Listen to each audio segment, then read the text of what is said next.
So, Rosemary, I was saying to the guys earlier on that I got to know you quite well during our Dancing on Ice days. Indeed. I wasn't dancing on ice. Rosemary was dancing on ice very well. So you were very good at it. Very sweet, but it was such a lovely experience. And I still skate with Mark Hanratty, who was my partner. Who was just the most lovely guy, wasn't he? But the exercise side of things, skating also being part of that, is a huge part of why you believe you look still absolutely gorgeous at 70, isn't that right? Yes. 70, size 8 for how many years? You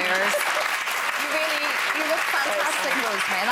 And you think that's a massive part of that sort of regular exercise, not overdoing it, just regular, moderate. It needs to be part of your lifestyle. And it's about finding a way of exercise that you enjoy doing. So I still teach a couple of classes on a Monday night. Lots of my ladies have been coming to me for over 30 years. And some of them, we celebrate their 80th birthdays and things like that. It's lovely. But they're fit. Even that half an hour a week is enough to make a difference. Then I have arthritis in my feet now, so I'm not able to walk as much as I used to. But I still skate with Mark, probably every other week, if I can manage that. I also go to a gym now, which is led by physiotherapists. So I have a personal training session for 1 hour a week with somebody who actually knows my limitations, but really works me hard for that hour. Do I enjoy it? Not particularly, but I know it does me good. You have to understand that any diet will work for you if it suits you. And so for me, I had a gallstone problem. I had to go on to low-fat diet if I was going to avoid surgery. It worked. My hips and thighs slimmed down. And when I wrote the book, it came out in '88. That was the hip and thigh diet. The hip and thigh it was like diet. mega. It sold a couple of million copies, sold all over the world. It was phenomenal. And by 1991, I had my own series on TV and videos, and I mean, you know, so many books and so many videos and DVDs followed that. And for me, I see evidence every day of people who have lost weight the low-fat way. I'm not against all the other schemes that are offered, because different people like different ones. And people tend to go for concepts rather than a diet. This is what you have on, for your breakfast or your lunch or your dinner. It's very much a question of some people like to have high protein, some people like to have low carb, high carb, whatever it is. Rosemary, I need to ask you something about your attitude to food, because it sounds to me, I mean, you're a bit like me, a very strong-willed woman, but I think we're diametrically opposite, because I think you don't actually like a lot of food, do you? What's your I used to. But what's your relationship with food? Now, my relationship is very good with food, because I see it as fuel. But you don't see it as something you're going to enjoy making and you eat anything? I went to a lovely restaurant yesterday and had a beautiful meal. I wouldn't do that all the time.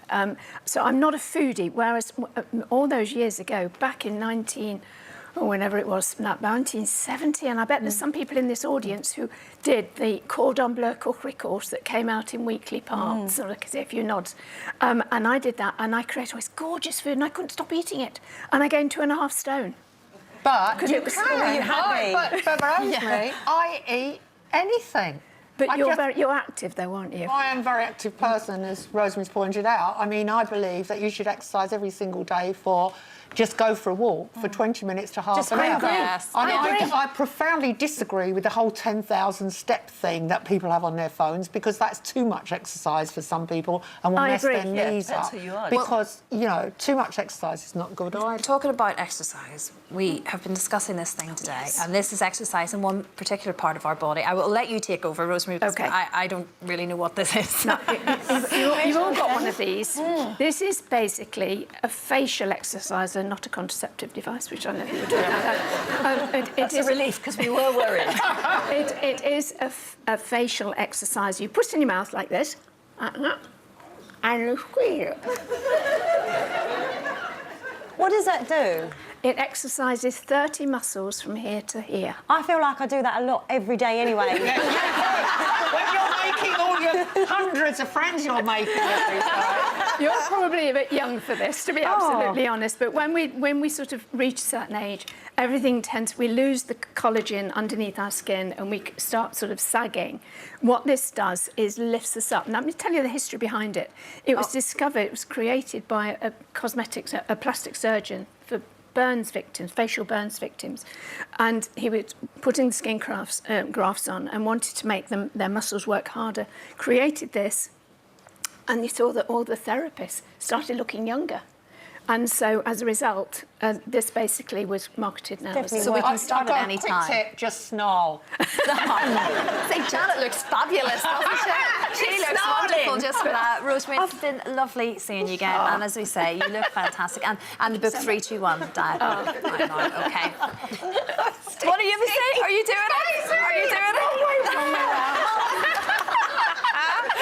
it? We'll practice this in a break, okay? Thank you very much. Thank you.